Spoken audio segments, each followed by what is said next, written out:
Assalamualaikum warahmatullahi wabarakatuh. Perkenalkan, nama saya Andika Fauzi, Stambuk F22118159. Saya akan menjelaskan perkembangan arsitektur, brutalisme, dan monumentalisme. Sejarah arsitektur monumentalisme. Setelah Perang Dunia II, arsitektur modern berkembang dalam bentuk-bentuk baru, otentik, asli yang tidak ada sebelumnya. Kaidah-kaidah dan teori modernis awal abad 20 ditinggalkan. Konsep bentuk mengikuti fungsi atau form follow function dari aliran fungsionalisme tidak lagi menjadi kriteria utama dalam aliran arsitektur monumentalis. Bentuk tidak hanya ditentukan oleh fungsi, tetapi ditentukan oleh semua aspek arsitektural, tata letak, lingkungan, teknologi, bahan dan elemen-elemen lainnya yang tidak selalu fungsional. Selain itu, konsep lama diterapkan sesuai dengan konsep dan pola pikir yang sejalan dengan perkembangan teknologi, bahan dan dimensi, sehingga penerapan baru ini menghasilkan bentuk-bentuk baru yang ciri monumentalnya sangat menonjol. Rancangan-rancangan Le Corbusier, Oscar Nemershaeren, Louis Kahn, P.P.S. Johnson yang dibangun setelah tahun 50-an dapat dikategorisasikan sebagai arsitektur aliran monumentalis dengan bentuk otentik dan megah. Yang kedua, sejarah arsitektur brutalisme. Brutalisme atau arsitektur brutalis berkembang dari tahun 1950-an hingga pertengahan tahun 1970-an dan merupakan kelanjutan dari pergerakan arsitektur modernis pada awal abad ke-20. Istilah ini berasal dari kata mentah dalam bahasa Prancis yang mengacu kepada pilihan material Le Corbusier, yaitu beton brut yang berarti beton mentah. Arsitek Alison dan Peter Simpson diduga merupakan tokoh yang mencetuskan istilah brutalisme pada tahun 1950-an.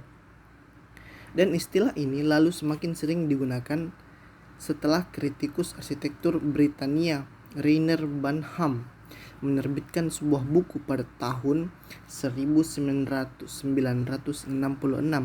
yang berjudul The Brutalism dan menggunakan istilah tersebut untuk menyebut gaya ini. Ciri-ciri arsitektur brutalisme. Yang pertama, memiliki bentuk yang aneh dan menyimpang dari kaidah-kaidah atau bentuk pada masa sebelumnya.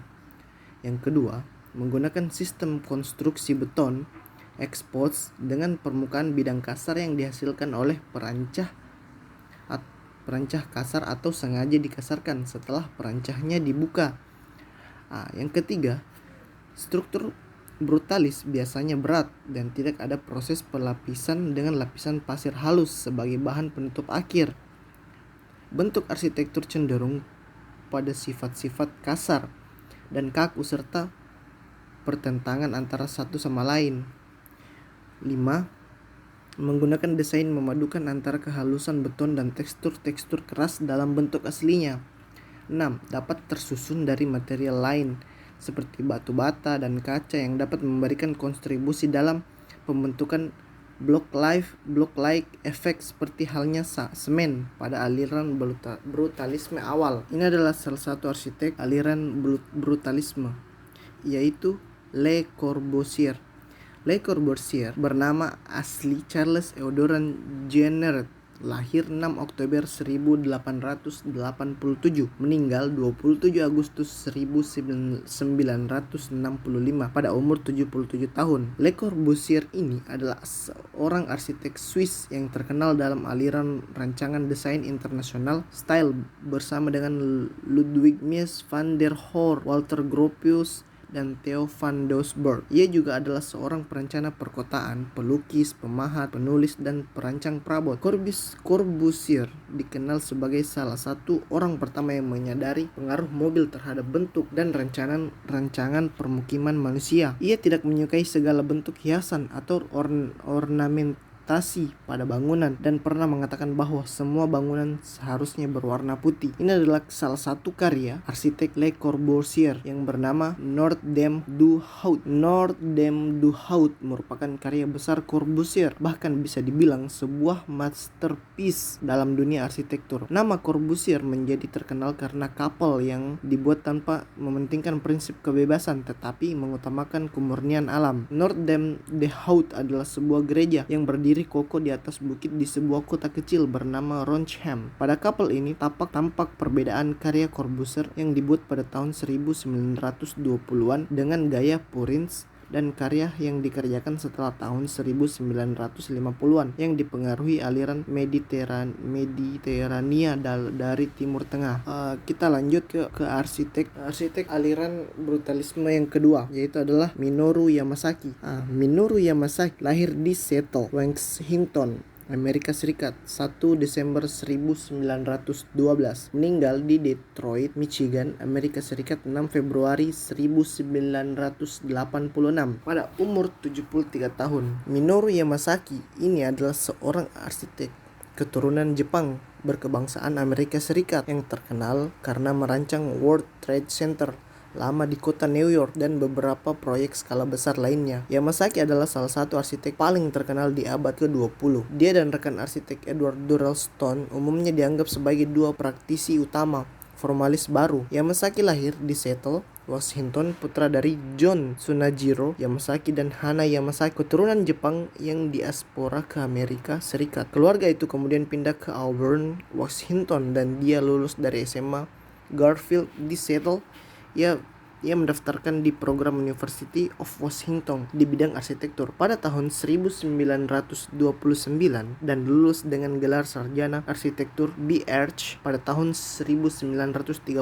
Selama masa kuliahnya, dia sangat dipengaruhi oleh anggota fakultas Lionel Pierce. Dia mendapat uang untuk membayar sekolahnya dengan bekerja pengalengan salmon Alaska. Ini adalah karya arsitek Minoru Yamasaki yang bernama World Trade Center. World Trade Center atau bahasa Indonesianya Pusat Perdagangan Dunia di New York City adalah suatu kompleks yang terdiri dari 7 bangunan. Sebagian besar didesain oleh arsitek Jepang Amerika Minoru Yamasaki dan dibangun oleh Port Authority of New York and New Jersey. Pembangunannya dirintis oleh Lower Manhattan Association yang didirikan dan diketuai oleh David Rockefeller dengan dukungan kuat dari saudaranya Nelson Rockefeller yang kelak menjadi gubernur New York. Kompleks yang berlokasi di jantung pusat di distrik finansial New York City ini memiliki 1,24 juta mm persegi ruang perkantoran, hampir 4% dari keseluruhan ruang perkantoran yang tersedia di Manhattan. World Trade Center yang dikenal dengan menara kembar 110 lantai ini mengalami kebakaran pada tanggal 13 Februari 1975 dan serangan bom pada 26 Februari 1993. Ketujuh bangunan asli kompleks hancur pada serangan 11 September 2001. WTC 1, WTC 2, Menara Utama dan Selatan, dan WTC 7 runtuh. WTC 3 Hotel Marriott hancur karena runtuhnya WTC 1 dan WTC 2, sedangkan WTC 4, WTC 5, dan WTC 6 mengalami kerusakan yang tidak dapat diperbaiki hingga akhirnya terpaksa dihancurkan. Mungkin cukup itu saja yang dapat saya sampaikan untuk arsitektur brutalisme ini. Terima kasih.